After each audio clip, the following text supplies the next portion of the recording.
सबसे पहली बात मैं आपको यह बोलूंगा कि since we are starting the batch today, first of all you should make some schedule कि आपको बैठी आपको किस तरीके से अपनी पढ़ाई करनी है। First of all you should maintain separate notebooks for separate subjects. अलग अलग सब्जेक्ट्स के लिए आप अलग अलग कॉपी मेंटेन करिए। सबसे पहला बात। सेकेंड थिंग, उस कॉपी में पेज नंबर मेंटेन करिए। Maintain a notebook, maintain page number in that notebook. सब सब्जेक्ट के लिए अलग अलग कॉपी और उसमें पेज नंबर।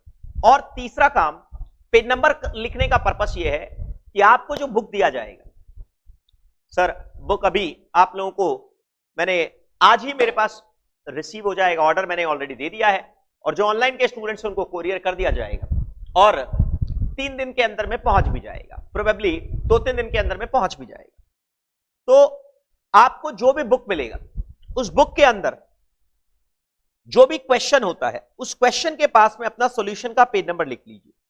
अब जैसे मान लीजिए अगर एक क्वेश्चन का सॉल्यूशन आपके सामने है, मान लीजिए इस क्वेश्चन का आपने सॉल्यूशन किया, मैंने कॉपी में सॉल्यूशन करवाया, इस क्वेश्चन का सॉल्यूशन करवाया, तो आपने यहां पर उसका पेज नंबर लिख दिया कि पेज नंबर 25 पर इसका सॉल्यूशन है। That's it, so simple. तो आपको रेफरेंस करने में बहुत ही आसानी होगी। You will be very comfortable in identifying, you don't need to search here and there, here and there, here and there. तो कॉपी अलग रखिए, उसमें पेज नंबर मेंटेन करिए और सिस्टमैटिक ढंग से अपने सॉल्यूशन कॉपी में और बुक को इंटीग्रेट करिए। यह सबसे ज्यादा जरूरी है। The second thing, you should first classify yourself कि तुम्हारा टारगेट क्या है।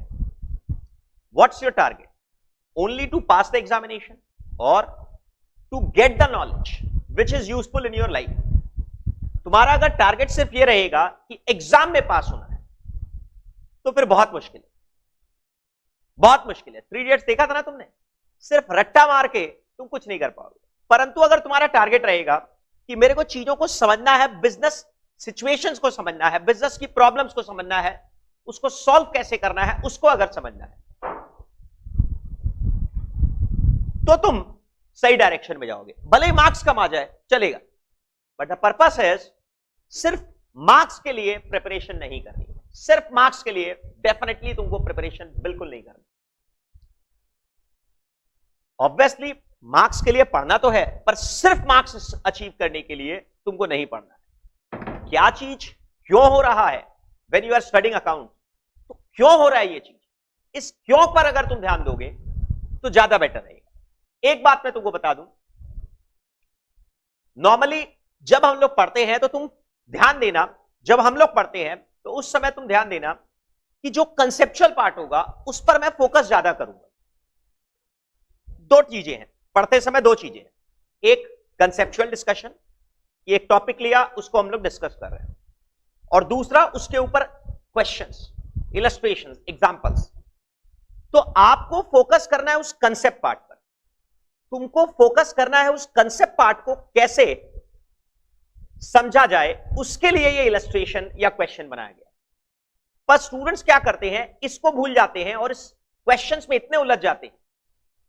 थोड़ा सा पेशेंस रखिए। आप ध्यान ये देना है कि 2 चीजें हैं, एक कंसेप्चुअल पार्ट और एक न्यूमेरिकल पार्ट। तो आप अगर कंसेप्ट पार्ट पर अगर तुम ध्यान दोगे तो न्यूमेरिकल पार्ट अपने आप समझ में आ जाएगा।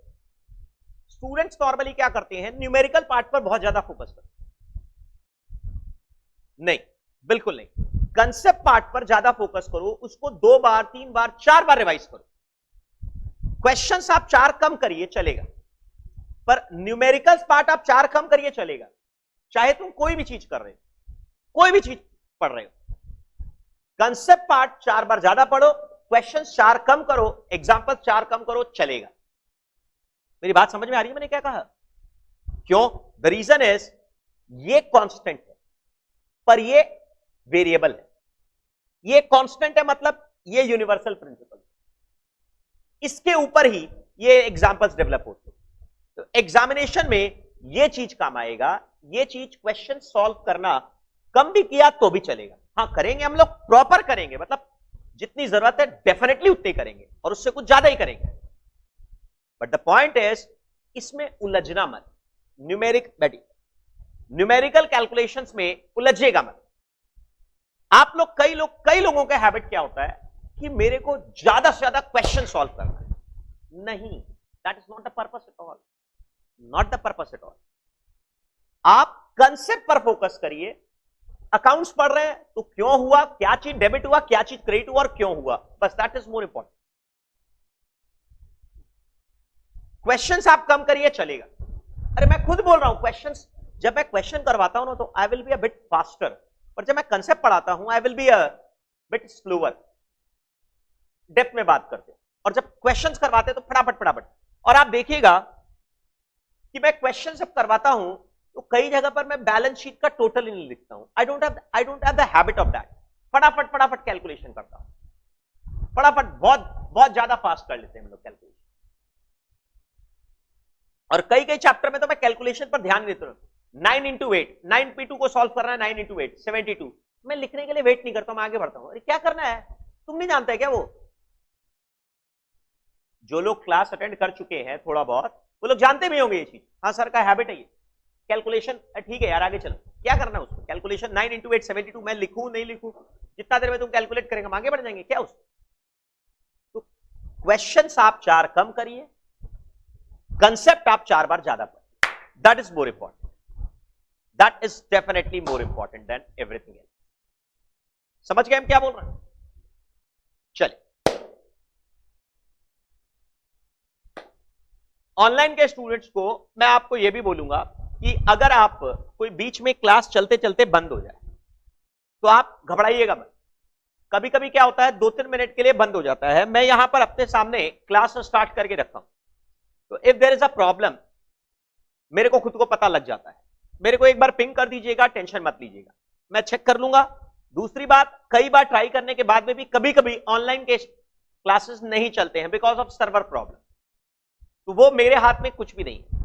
यहां पर इंटरनेट की स्पीड का कोई लिमिटेशन नहीं है, अनलिमिटेड स्पीड है, मतलब बहुत बहुत ज्यादा हाई स्पीड है, 400 एमबीपीएस से ऊपर है, 400 एमबीपीएस के ऊपर स्पीड है। तो वो ऑनलाइन स्ट्रीमिंग के अंदर में approximately 100 Mbps, that was more than sufficient, but we have taken for safety purpose 4 गुना हम लोगों ने स्पीड लिया है। तो 400 एमबीपीएस दे प्रॉमिस, बहुत जबरदस्त हाई स्पीड है, कोई प्रॉब्लम नहीं।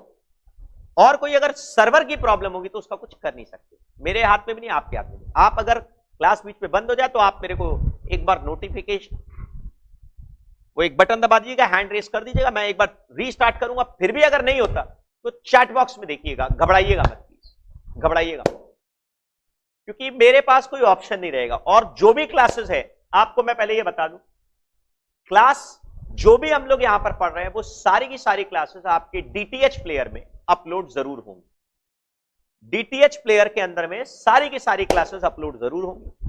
तो आपको 2 ऐप यूज करने, एक तो क्लास प्लस का ऐप नोटिफिकेशंस के लिए और लाइव क्लासेस के लिए, परंतु रिकॉर्डेड क्लासेस के लिए आप जो डीटीएच प्लेयर यूज करते हैं, अब वो कहां से मिलेगा वो आप क्लास के बाद में बात कर लीजिएगा, ऑफिस नंबर पर कांटेक्ट कर लीजिएगा, ऑफिस में कांटेक्ट कर लीजिएगा, वो आपको दे देंगे। समझ गया मैं क्या बोल रहा हूं? बुक्स के बारे में मैंने कहा कि books will be provided to you, class के बाद ले लेना, नहीं तो जो ऑनलाइन के स्टूडेंट्स हैं उन लोगों को घर पहुंच ही जाएगी, ठीक है ना? आज नहीं मिलेगा तो नेक्स्ट क्लास में तो डेफिनेटली 100% मिल जाएगा। आज के लिए मैं आपको जीरोक्स दे दूंगा, ठीक है? जीरोक्स से काम हो जाएगा, आज का काम जीरोक्स से हो जाएगा। अरे समझ गए ना? अच्छा, तो सॉरी फॉर द डिस्टर्बेंसेस, बहुत सारे स्टूडेंट्स आ रहे थे बीच बीच में तो दिक्कत हो गया थोड़ा सा। What I was talking about is concept पर फोकस करना, न्यूमेरिकल्स पर कम फोकस करना, ठीक है ना? चल, तो अभी हम लोग बात करना शुरू करते हैं। चार्टर्ड अकाउंटेंसी में और सीएमए के अंदर दोनों की बात मैं सेपरेट करूंगा। सीए फाउंडेशन के अंदर में तुमको पता ही है 4 सब्जेक्ट्स हैं। इसके अंदर में अकाउंट्स एंड लॉ, बीसीआर, ये सब्जेक्टिव पेपर्स है। सब्जेक्टिव का मतलब आपको आंसर लिखना पड़ता है, you have to write the answer, ठीक है ना? और मैथमेटिक्स और इकोनॉमिक्स, इकोनॉमिक्स के साथ बीसी के भी एक साथ में है, ये दोनों पेपर ऑब्जेक्टिव पेपर है, मल्टीपल चॉइस क्वेश्चंस। 4 ऑप्शंस में से एक ऑप्शन सही है, 3 ऑप्शन गलत है। इन 2 पेपर्स में करेक्ट आंसर पर +1 मिलता है और रॉन्ग आंसर पर -0.25। नेगेटिव मार्किंग भी, अगर गलत आंसर दिया तो 0.25 कटेगा। और अकाउंट्स और लॉ बीसीआर में ये जो सब्जेक्टिव पेपर है, इन सब्जेक्टिव पेपर के अंदर कोई नेगेटिव मार्किंग नहीं, बट स्टेप मार्किंग होता है। स्टेप मार्किंग का मतलब होता है हर पॉइंट पर 1 mark, half mark, 1 mark, half mark, 1 mark, half mark, हर पॉइंट पर 1 मार्क, हाफ मार्क, ठीक है ना। तो 1 मार्क, 0.5, 1 मार्क, 0.5 ऐसे करके हर टॉपिक पर, मतलब अगर मान लो तुमने करेक्ट डेबिट किया, करेक्ट क्रेडिट किया तो 1 मार्क मिल जाएगा, डेबिट पर हाफ, क्रेडिट पर हाफ, जर्नल एंट्री पर 1 मार्क मिल जाएगा, नरेशन अगर सही साथ में लिखा तो, गलत लिखा तो वो 1 मार्क नहीं मिलेगा। इसको बोलते हैं स्टेप मार्किंग। मतलब अगर क्वेश्चन 10 मार्क्स का है तो ऐसा नहीं है कि फाइनल बैलेंस शीट टैली होगा तभी 10 मिलेगा, नहीं नहीं नहीं, जितना तुम सही करोगे, मान लो 10 आइटम डेबिट है, 10 आइटम क्रेडिट है, 20 आइटम पर 10 मार्क्स है मान लीजिए, तो अगर आपने सब पर हाफ मार्क्स है, तो अगर आपने 7 करेक्ट लिखा तो उस पर हाफ मार्क करके 3.5 तो मिलेगा। समझ गए हम क्या बोल रहे हैं? इसको बोलते हैं step mark. This is known as step mark. जितना सही करोगे उस पर आपको मार्क्स जरूर मिलेगा। लॉ बीसीआर में थ्योरेटिकल पेपर है, इसके अंदर में लॉ पूरा थ्योरी पेपर है, उसमें केस स्टडीज भी है, और बीसीआर का जो सब्जेक्ट है वो इंग्लिश है, business correspondence and reporting, this is communication. Actually जो इंग्लिश लैंग्वेज पढ़ते थे वो इंग्लिश लैंग्वेजेस थे, समझ गए। इस बीसीआर के लिए आपको न्यूज़पेपर पढ़ना पड़ेगा। You have to read with the, you have to be aware of the current trends, कि बिजनेस में क्या चल रहा है, सोसाइटी में क्या चल रहा है, पॉलिटिक्स में क्या चल रहा है। पॉलिटिक्स में क्या चल रहा है वो नहीं जानने की जरूरत है, सोसाइटी में क्या चीज चल रहा है, एनवायरमेंट में क्या चीज चल रहा है, दुनिया में क्या चल रहा है, भारत में क्या चल रहा है, उन चीजों पर आपको इंफॉर्मेशन रखने की जरूरत है। तो इसका प्रिपरेशन का बेस्ट तरीका है, 40 मार्क्स का है ये। If you are good in English then you are lucky enough, because ये पेपर आपको अच्छा स्कोर करवा सकता है। But if you are not so good in English, still you should not worry, you should immediately start reading a newspaper. कोई newspaper subscribe करिए, news app subscribe करिए, सबसे बेस्ट है Times of India. Times of India का subscription purchase करिए, साल का 500 या 1000 रुपया, जो भी आप चाहते हैं, बोल बोल कर पढ़िए। अगर आप इंग्लिश अच्छी नहीं है तो आप रीड करिए न्यूज को और बोल बोलकर इंग्लिश को पढ़िए, उसको समझने की कोशिश करिए। ओटीटी प्लेटफॉर्म में हम लोग हजारों रुपए खर्च कर देते हैं, वेस्ट कर देते हैं, परंतु जब पढ़ने की बात आती है तब उसमें 500 रुपीज पर मंथ भी अगर लगता है तो क्या फर्क पड़ता है यार, वर्थ इट। तो बीसीआर पढ़ने के लिए आपको न्यूज ऐप सब्सक्राइब करना होगा। Times of India, economic times से इंस्टीट्यूट डायरेक्ट पैसेज लेता है, डायरेक्ट, और उसी की लैंग्वेज यूज करता है। तो इसके अंदर में प्रेसी राइटिंग आता है, कंप्रीहेंशन पैसेज आता है, लेटर राइटिंग आता है, सर्कुलर कैसे बनता है, मेमोरेंडम कैसे बनता है, रेज्यूम कैसे बनता है, एक आर्टिकल लिखना पड़ता है, रिपोर्ट लिखना पड़ता है। सर ये तो इंग्लिश की बात कर रहे हैं, this is what I am saying, ये क्या है, इंग्लिश का सब्जेक्ट है, और एक चैप्टर इसमें कम्युनिकेशन भी है। तो ये पूरा का पूरा इंग्लिश का सब्जेक्ट है बीसीआर। समझ गए हम क्या बोले? तो बीसीआर पूरा इंग्लिश का सब्जेक्ट है, 8 मार्क्स उसमें खाली एक थ्योरेटिकल कम्युनिकेशन सब्जेक्ट है जो कि पढ़ना पड़ता है, और बाकी sentence and vocabulary, direct speech to indirect speech, active voice to passive voice, passive to active voice, synonyms antonyms, ये चीजें पूछी जाती है इस बीसीआर पार्ट। मेरी बात समझ में आ रही है मैंने क्या कहा? तो ये जो इंग्लिश का पार्ट है ये पूरा का पूरा एंटायरली आपकी इंग्लिश के ऊपर डिपेंड करता है। 40 मार्क्स में 8 मार्क्स खाली पढ़ सकते हैं, सीन है, बाकी 32 मार्क्स अनसीन है, एकदम अनसीन। तो इसका प्रिपरेशन हम लोग पढ़ेंगे, प्रॉपर टाइम देंगे, बट लिखना तो आपको पड़ेगा। मैं लेटर का फॉर्मेट बता सकता हूं, आपकी इंग्लिश तो आपको ही डेवलप करनी पड़ेगी। You have to develop that skill. Synonyms antonyms आपको रियल लाइफ में समझना पड़ेगा। तो न्यूज़पेपर बोल बोलकर पढ़ोगे तब समझ में आएगा। न्यूज़पेपर मतलब पेपर नहीं सब्सक्राइब करना, न्यूज ऐप सब्सक्राइब करना। अगर घर में न्यूज़पेपर मंगवा सकते हैं तो बहुत ही अच्छी बात, बहुत ही अच्छी बात। टाइम्स ऑफ इंडिया और economic times, times of India से तो इंस्टीट्यूट पूरा पूरा पैसे लेता है, नीचे में लिखा हुआ रहता है extracted from times of India. तो सबसे बेस्ट है इंस्टीट्यूट के हिसाब से चलिए। इंग्लिश पार्ट, लॉ पार्ट के अंदर में क्वेश्चंस, थ्योरी भी है और केस स्टडीज भी है। पढ़ेंगे हम लोग, 5 चैप्टर्स हैं इसके अंदर। I will be talking about this. ये दोनों सब्जेक्टिव पेपर है। क्या है?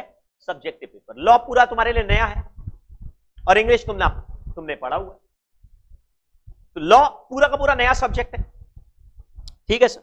60 मार्क्स का लॉ है और 40 मार्क्स का इंग्लिश है। That is this subject. ये सब्जेक्टिव पेपर है। 40 मार्क्स का इंग्लिश के अंदर में 32 मार्क्स का अनसीन है यार। 32 मार्क्स का अनसीन है। तो कई स्टूडेंट अनसीन सोचकर बोलते हैं कि पढ़ना ही नहीं है। अरे भाई, अनसीन का मतलब आपको स्किल डेवलप करनी है, आपकी इंग्लिश डेवलप करनी है। Synonyms, antonyms, idioms, phrases, active to passive, passive to active, direct to indirect speech है, आर्टिकल लिखना है, प्रेसी लिखना है, report writing, letter writing, memorandum कैसे लिखना है, पैसेज कंप्रीहेंशन, पैसेज एक दे दिया उसको पढ़कर समझना है और उसके ऊपर में क्वेश्चंस दिया हुआ है वहीं से। बहुत इजी है, बहुत इजी है if you are good in English. But if you are weak in English you have to read news app. समझ गए? चल, मैथमेटिक्स और इकोनॉमिक्स ये दोनों ऑब्जेक्टिव पेपर्स हैं। इसके अंदर में पहले तुमको ये बता दें हम, maths, stats, logical reasoning, 3 chapters, 3 headings है। मैथ्स, स्टैट्स और लॉजिकल रीजनिंग। समझ गए? तो ये तीनों जो है मिक्स करके क्वेश्चंस आते हैं। मिक्स इंस्टीट्यूट ने स्पेसिफाई किया 40 मार्क्स का मैथ्स, 40 मार्क्स का स्टैट्स, 20 मार्क्स का लॉजिकल रीजनिंग। बट एग्जामिनेशन में डिवाइड करके नहीं देता, सेक्शंस डिवाइड करके नहीं देता। इंस्टीट्यूट जिससे मन है उससे आपको रैंडमली पूछता है। और institute does not publish the paper for these 2 paper. Institute इसका पेपर नहीं देता। तो अगर पेपर नहीं अवेलेबल है तो ऑब्वियस बात है इसका स्कैनर भी अवेलेबल नहीं है। पास्ट एग्जाम क्वेश्चंस कहां से आएंगे? नहीं अवेलेबल। फिर भी कहां से आएंगे? मेमोरी के हिसाब से। मतलब मान लो तुम एग्जाम देकर आए, तुमसे मैंने पूछ लिया, ये क्वेश्चन आया, but that is subject to error ना, that is subject to error. Maths और इकोनॉमिक्स का पेपर इंस्टीट्यूट पब्लिश नहीं करता, वो मेमोरी बेस्ड क्वेश्चन हम लोग की बुक में दिए हुए हैं, वो भी दिए हुए हैं मेमोरी बेस्ड क्वेश्चन, स्कैनर से लिए हुए। एक बुक आती है स्कैनर, उससे लिए हुए। अरे समझ के ना, बोलो। ठीक, क्लियर? चल, अब इसके अलावा इन चारों सब्जेक्ट्स में इंस्टीट्यूट जो है कुछ कुछ पब्लिकेशंस करता है। इन चारों सब्जेक्ट्स में एक इंस्टीट्यूट का मैथ, एक रिवीजन टेस्ट पेपर, मतलब ये सजेशन बोल सकते हो, बट ऐसा कुछ काम नहीं आता। सजेशन मतलब revision test paper, suggestion. Exams के पहले इंस्टीट्यूट बोलता है कि ये चीज जरूर पढ़ना, पर कोई कंपल्शन नहीं है कि उसी में से आएगा। एक होता है मॉक टेस्ट पेपर। हर टर्म में इंस्टीट्यूट मॉक टेस्ट लेता है। 1 महीने पहले एग्जामिनेशन के मॉक टेस्ट लेता है। समझ गए? और अभी तो सारे के सारे मॉक टेस्ट कुछ लेता नहीं है इंस्टीट्यूट, खाली वेबसाइट पर अपलोड कर देता है मॉक टेस्ट पेपर्स। और उसके अलावा पास्ट एग्जामिनेशन क्वेश्चंस। मैथ्स और इकोनॉमिक्स में the institute does not publish accounts, law, BCR, maths और इकोनॉमिक्स। इसमें रिवीजन टेस्ट पेपर इंस्टीट्यूट नहीं पब्लिश करता, पास्ट एग्जाम क्वेश्चंस पब्लिश नहीं करता, पर वो स्कैनर के ऊपर डिपेंडेंट है। मॉक टेस्ट पेपर पब्लिश करता है। अकाउंट्स में और लॉ में तो सभी कुछ अवेलेबल है। मेरी बात समझ गए? हम लोग आपको जो बुक देते हैं उस बुक के अंदर में, क्लास के अंदर में हम लोग क्लासिफाई नहीं करते कि we are doing from book, institute का study material, we are doing from revision test paper, we are doing from mock test paper, we are doing from past exam questions. हम लोग इस तरह से क्लासिफाई नहीं करते। हम लोग टॉपिक्स के ऊपर फोकस करते हैं। मेरी बात समझ में आ रही है? मैंने क्या कहा? टॉपिक्स के ऊपर मतलब समझ रहे हो? से एक फाइनल अकाउंट्स का चैप्टर है, नाम सुना है ना? उसमें जितना चीज है इंस्टीट्यूट का स्टडी मटेरियल भी ले लेते हैं, रिवीजन टेस्ट पेपर भी ले लेते हैं, मॉक टेस्ट पेपर भी ले लेते हैं, पास एग्जाम क्वेश्चन सभी मिला जुलाकर हम लोग पढ़ाई करते हैं, हम लोग कंसेप्ट पर ध्यान देते हैं, नॉट इसके हिसाब से अलग। मेरी बात समझ गए मैंने क्या कहा? बोलो। चल, तो खैर, तो आपको इंस्टीट्यूट का कोई चीज ढूंढने की जरूरत नहीं है।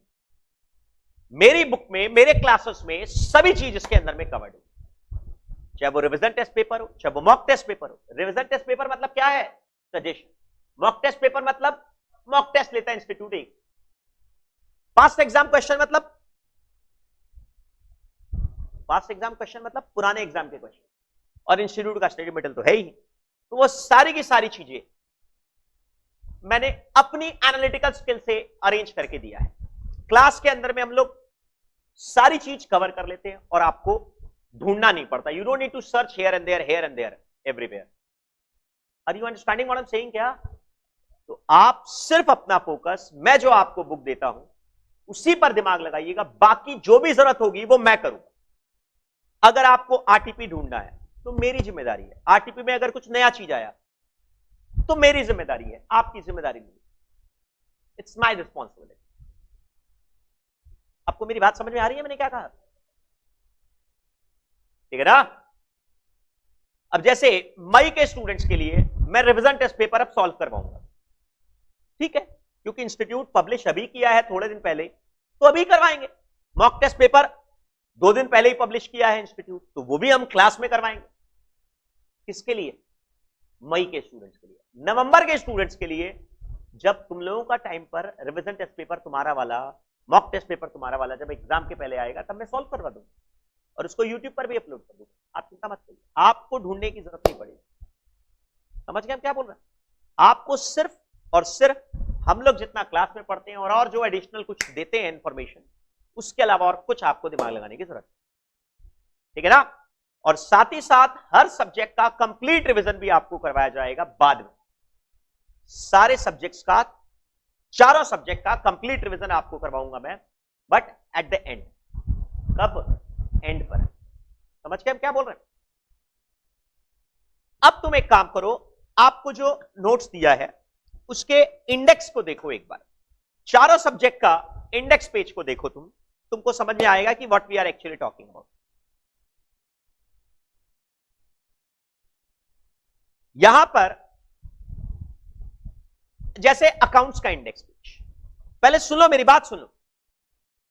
इसके अंदर में अलग अलग चैप्टर्स हम लोगों ने दिए हैं।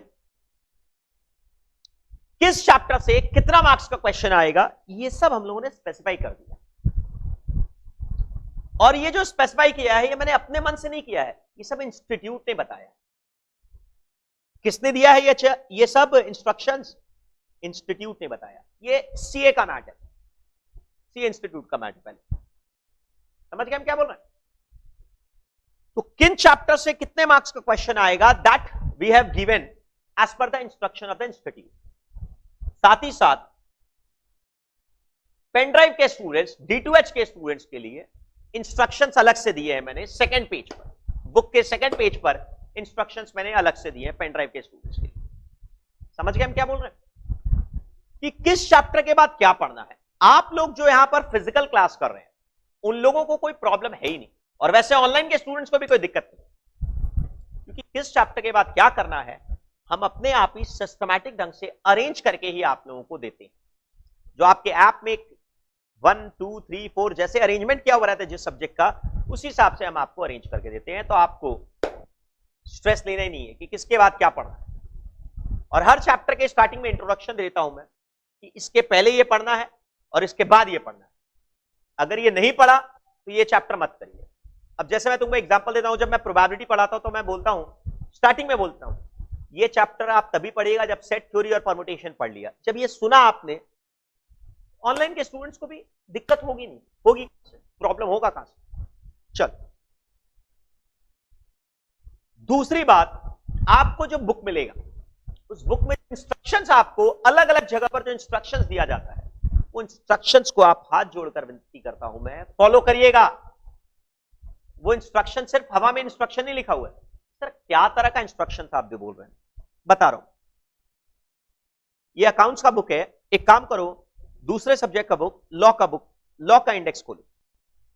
सुनो, इंस्ट्रक्शंस का मतलब क्या है मैं बता देता हूं, एक मिनट सुनो। अब जैसे लॉ के अंदर में बुक में मैंने ये 5 चैप्टर्स है, किससे कितने मार्क्स का क्वेश्चन आता है ये सब इंस्टीट्यूट ने लिख कर दिया है, और इससे कितने मार्क्स का थ्योरी और कितने मार्क्स का केस स्टडी आता है वो भी मैंने लिख कर दिया है, और कौन कौन से क्वेश्चंस में आता है वो भी मैंने लिख कर दिया है। समझ पा रहे हो मैंने क्या कहा? कौन कौन सा क्वेश्चंस केस स्टडी आता है, जैसे इंस्टीट्यूट इससे क्वेश्चन नंबर 1A पूछता है केस स्टडी इस चैप्टर से, कॉन्ट्रैक्ट चैप्टर से। क्वेश्चन नंबर 2A पूछता है थ्योरी 7 मार्क्स का, क्वेश्चन नंबर 3C पूछता है केस स्टडी 6 मार्क्स का, क्वेश्चन नंबर 6A पूछता है थ्योरी 5 मार्क्स का। तो किस चैप्टर से, कॉन्ट्रैक्ट लॉ से कितने मार्क्स का क्वेश्चन आता है, केस स्टडी कितना आता है, थ्योरी कितना आता है, सारा का सारा मैंने इंस्ट्रक्शन में लिख कर दिया है इंस्टीट्यूट के एग्जाम के पैटर्न के हिसाब से, क्योंकि इंस्टीट्यूट इस लॉ के पेपर में इस पैटर्न को फॉलो करता है। तो क्या बोला मैंने, समझ में आया ना? इंस्टीट्यूट इस पैटर्न को फॉलो करता है, तो मैंने लिख कर दे दिया। Are you understanding what I am saying? क्या इंस्ट्रक्शन की आप बात कर रहे थे सर, इंस्ट्रक्शन का क्या मतलब? इंस्ट्रक्शन का मतलब है कुछ ऐसा,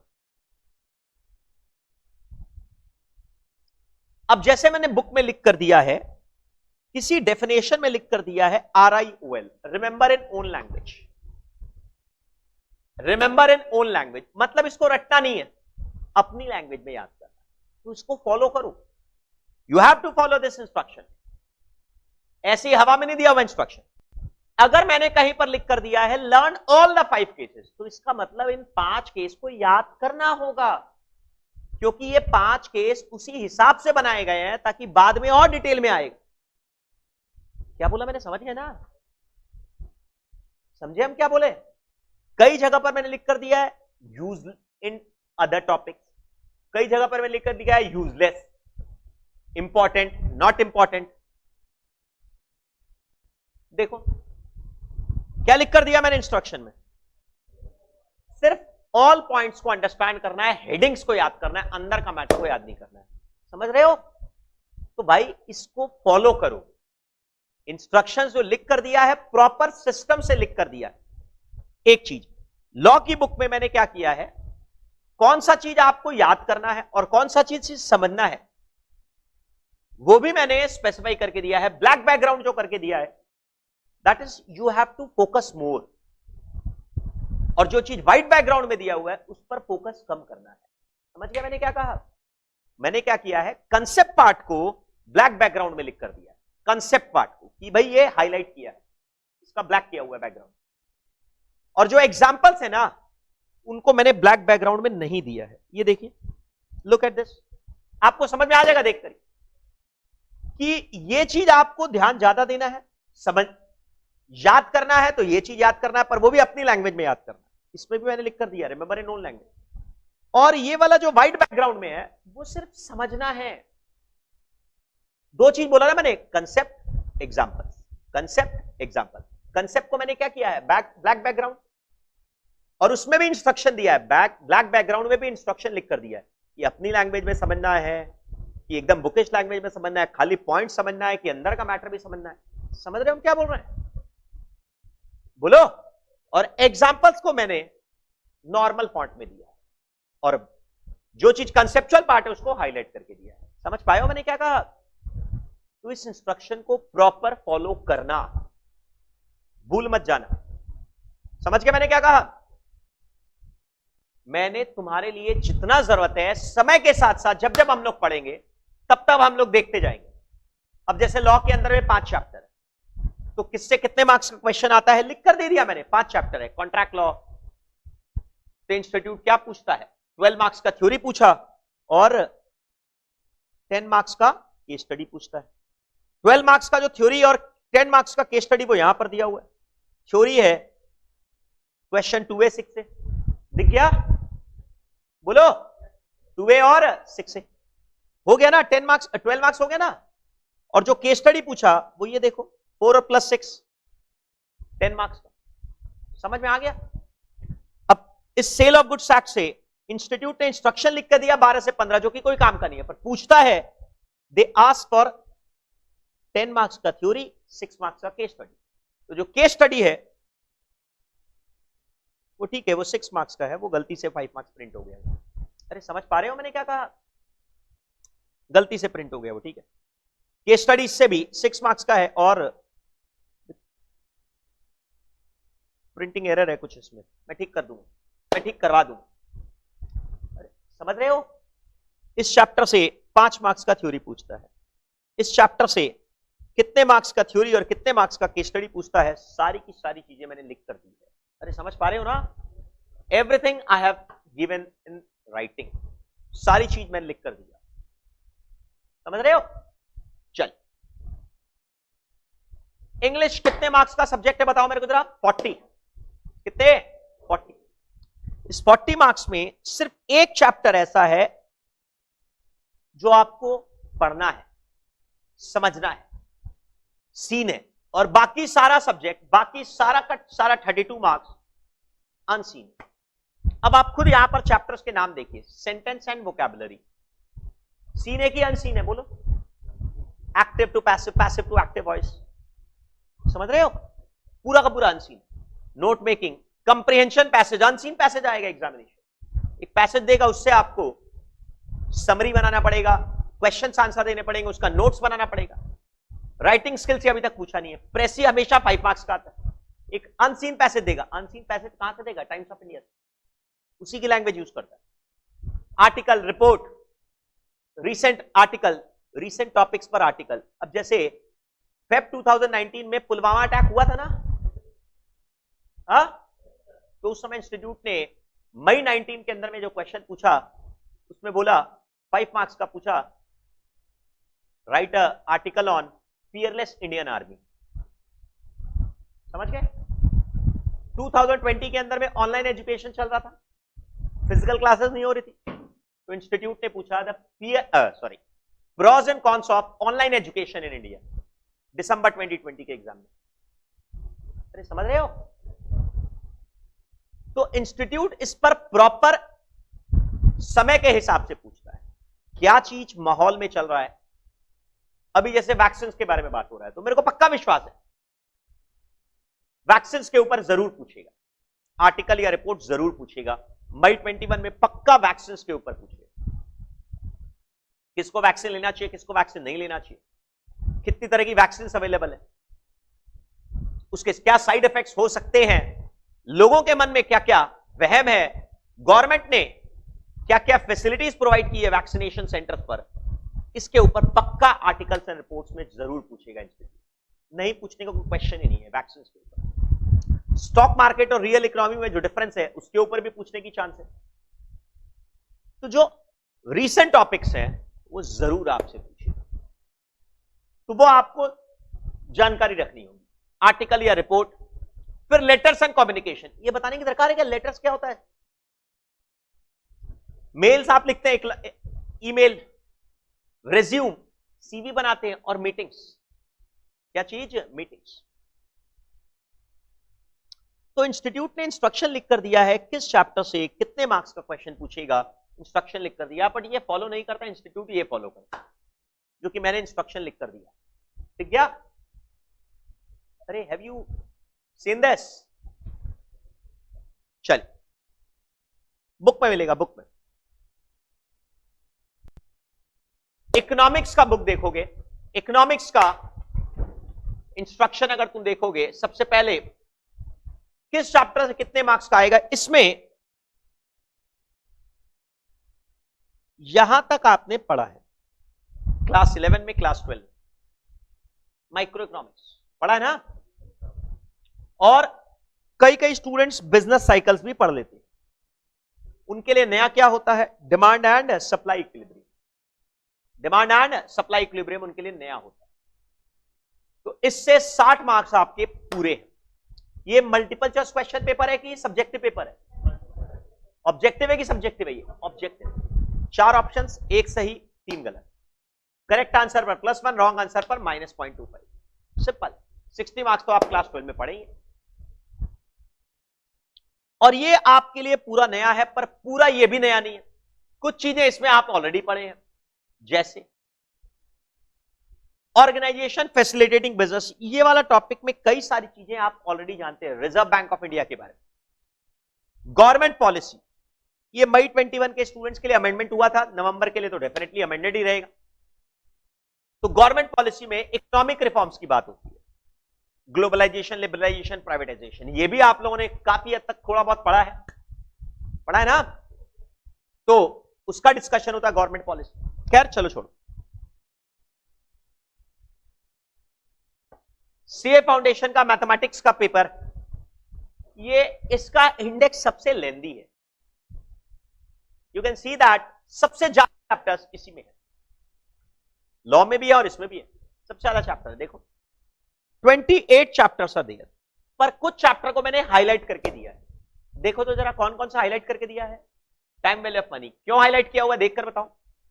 सबसे ज्यादा मार्क्स है 12 से 16 मार्क्स, एक इकलौता चैप्टर है जिससे सबसे ज्यादा मार्क्स, एवरेज में 14 मार्क्स, 12 से लेकर 16 मार्क्स, इतना इंपॉर्टेंट है। इसके बाद कुछ और हाईलाइट करके दिया है मैंने, क्या हाईलाइट करके दिया है, सेंट्रल टेंडेंसी और डिस्पर्शन।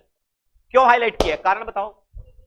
18 से लेकर 20 मार्क्स तक पूछेगा तो हाईलाइट करना ही पड़ेगा, बहुत ही सिंपल से चैप्टर है, इजी भी है और स्कोरिंग भी है। और मैंने लॉजिकल रीजनिंग में हाईलाइट करके दिया है, नंबर, सिटिंग अरेंजमेंट और ब्लड रिलेशंस, इससे भी अप्रोक्सीमेटली 16 मार्क्स का क्वेश्चन पूछता है। सिलॉजिज्म थोड़ा डिफिकल्ट है पर ठीक है, समझ गए, बोलो। मैंने हर सब्जेक्ट में इंस्ट्रक्शन लिख कर दिया है, उस इंस्ट्रक्शन को आप जरूर फॉलो करिएगा। इंस्ट्रक्शंस किस तरह का सर, इंस्ट्रक्शंस इस तरह का कि कौन सा टॉपिक ज्यादा इंपॉर्टेंट है, कौन सा topic come important. Everywhere I have given the instructions, दिख रहा है क्या साइड में आपको, कि ये जो कंसेप्ट्स हैं ये इतना इंपॉर्टेंट है कि आपको हर जगह पर अप्लाई करना पड़ता है। Use in this chapter plus log में यूज होगा, जीपी में यूज होगा, टाइम वैल्यू ऑफ मनी में यूज होगा, कैलकुलस में यूज होगा। आरआईओएल का मतलब क्या है बताओ ना, रिमेंबर इन ओन लैंग्वेज, अपनी भाषा में याद करो या सर ने जो बताया उस भाषा में याद करो, वो आपके लिए हेल्पफुल हो। तो मतलब कुछ नियम, कायदे, कानून बहुत जगह पर यूज होते हैं, तो उसको मैं ऐसे लिख कर देता हूं, और कुछ टॉपिक ऐसे हैं जो बाद में यूज नहीं होते, तो मैं बगल में लिख देता हूं, यूज ओनली हेयर। अरे समझ गए ना। मैथमेटिक्स के अंदर में जिन स्टूडेंट्स का क्लास 12 में मैथ्स नहीं था, वो लोग एक बहुत ही बड़ा वहम रखते हैं कि उनका मैथ्स कैसे होगा। बिल्कुल कोई प्रॉब्लम नहीं होगी उनको मैथ्स में। आप कम से कम ये जो हाईलाइटेड चैप्टर्स हैं उनको अगर अच्छी तरह से करोगे तो पास होने लायक तो वहीं पर जाओगे आप। 12 से लेकर 16 मार्क्स, मान लीजिए इससे अगर 14 मार्क्स आता है, सेंट्रल टेंडेंसी का डिस्पर्शन से 18 से 19 मार्क्स, कितना हुआ, एवरेज बोल रहा हूं मैं, इससे 14, इससे 19, कितना हो गया, 33 तो यहीं पर हो गया। और इससे करीब करीब हर चैप्टर से 4 4 4 4 मार्क्स का आता है, 49 मार्क्स तो यहीं पर हो गया। तो स्मार्ट वर्क है, 49 मार्क्स तो यहीं पर हो गया। यही अगर पढ़ लोगे अच्छी तरह से एकदम जी जान लगाकर तो पास तो यही करवा देगा। उसमें टाइम कितना लगेगा, कुछ भी नहीं, इतने इजी चैप्टर है कि लॉजिकल रीजनिंग एकदम पानी की तरह, 16 में से 16, 16 में से 16 स्कोर कर सकते हो, 15 तो मिनिमम, 15 तो मिनिमम स्कोर कर सकते हो। एक नॉन मैथ स्टूडेंट भी कम से कम 16 में से 16 में से 15 स्कोर कर सकता है, इतना इजी सब्जेक्ट। नहीं समझ रहे हो। अब मैं 5 मिनट जरूर से सीएमए के स्टूडेंट्स के लिए भी शो कर देता हूं, उनको भी अलग से बुक दिया गया है, 4 सब्जेक्ट का, accounts, law, maths, economics. Economics में साथ साथ में मैनेजमेंट भी है और लॉ के साथ साथ में एथिक्स भी है, अकाउंट्स के साथ साथ में उनका कॉस्ट सब्जेक्ट भी है, उनका अलग से सेपरेट बुक आपको दिया गया है, सेपरेट सीएमए के स्टूडेंट्स के लिए सेपरेट बुक दिया गया। और उनका जो पेपर का पैटर्न है, अगर पेन एंड पेपर का एग्जाम होता है तो ये पेपर का पैटर्न, और अगर ऑब्जेक्टिव होता है तब ऑब्जेक्टिव का पेपर का पैटर्न, उनके लिए अलग से बुक्स दिया गया है, अलग से सेपरेट नोट्स दिया गया है। दिख रहा है। तो सीएमए के स्टूडेंट्स को भी परेशान होने की जरूरत नहीं है।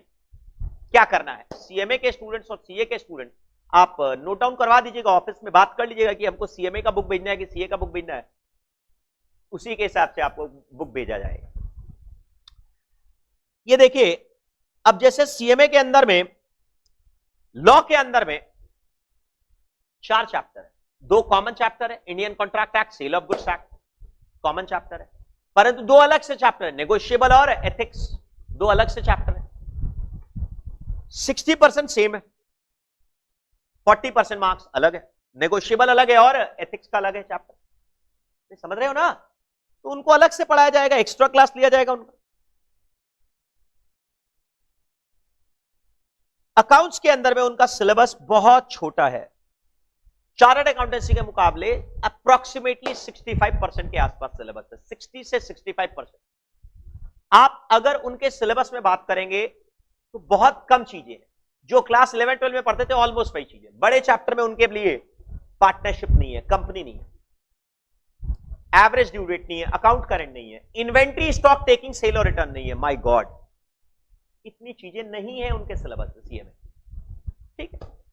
हाँ, 3 चैप्टर एक्स्ट्रा है, एक जॉइंट वेंचर चैप्टर एक्स्ट्रा, एक कॉस्ट के 2 चैप्टर एक्स्ट्रा है, 20 मार्क्स का कॉस्ट एक्स्ट्रा और जॉइंट वेंचर एक्स्ट्रा है। और जो जो चैप्टर है ना, उनमें भी कई सारी चीजें नहीं है, एडवांस लेवल का डिस्कशन उनके सिलेबस में नहीं है। जैसे डिप्रिसिएशन भी बहुत कम number of methods, bill of exchange में एक्सपर्ट लेवल और एकोमोडेशन पार्ट नहीं है, फाइनल अकाउंट्स में एक्सपर्ट पार्ट नहीं है, क्योंकि उनके क्वेश्चंस बहुत इजी आते हैं। और अगर ऑब्जेक्टिव पेपर होगा तब तो बात ही खत्म, उनको अलग से ऑब्जेक्टिव दिया जाएगा। यह उनका इकोनॉमिक्स एंड मैनेजमेंट का बुक है, अलग से सेपरेटली कुछ कुछ चैप्टर कॉमन है, प्रोडक्शन कॉस्ट, मार्केट इक्विलिब्रियम तक, उसके बाद में मनी बैंकिंग, मनी मार्केट, ये अलग है, और मैनेजमेंट का पूरा 50 मार्क्स पूरा सेपरेट है। तो उनका अलग से इनका क्लास भी होता है, सेपरेट क्लासेस होता है इनका। सीएमए फाउंडेशन का मैथ्स का अलग से बुक है, मतलब सारे सब्जेक्ट का सेपरेट बुक्स है। मैथ्स उनका कंपैरेटिवली चार्टर्ड अकाउंटेंसी से काफी हल्का है। क्यों सर, किस लिए हल्का है? क्योंकि आप नंबर ऑफ चैप्टर आप देख सकते हैं कितने कम है उनके, लॉजिकल रीजनिंग का पार्ट नहीं है, प्रोबेबिलिटी में डिस्ट्रीब्यूशन नहीं है, कैलकुलस नहीं है, बहुत ही आसान हो जाए, बहुत ज्यादा ही आसान। यार अरे समझ गए हम क्या बोल रहे हैं? तो what I simply want to say is, तुम्हारे सिलेबस के हिसाब से तुमको पढ़ाई करनी। सीएमए के स्टूडेंट्स को कौन सा टॉपिक नहीं पढ़ना है वो मैं क्लास में स्पेसिफाई कर देता हूं कि इसके बाद नहीं पढ़ना है। फेस टू फेस क्लास में इमीडिएटली बोल देता हूं कि कल की क्लास से सीएमए के स्टूडेंट्स ये चैप्टर मत करिए, नया चैप्टर चालू होगा तब आइए, इसमें ये चैप्टर चल रहा है तो आपको सीएमए के स्टूडेंट्स को इस दिन नहीं आना है, सब बता देता हूं। और ऑनलाइन के स्टूडेंट्स को भी मैं लाइव इंटरेक्शन में तो बता ही दूंगा, साथ में उनका डीटीएच प्लेयर में वो वही क्लासेस उनको दी जाती है जो उनके सिलेबस में है, वही चैप्टर दिए जाते हैं जो उनके सिलेबस में है। तो तुमको दिमाग नहीं लगाना, तुम्हारे सिलेबस के हिसाब से तुमको पढ़ाई की जाए।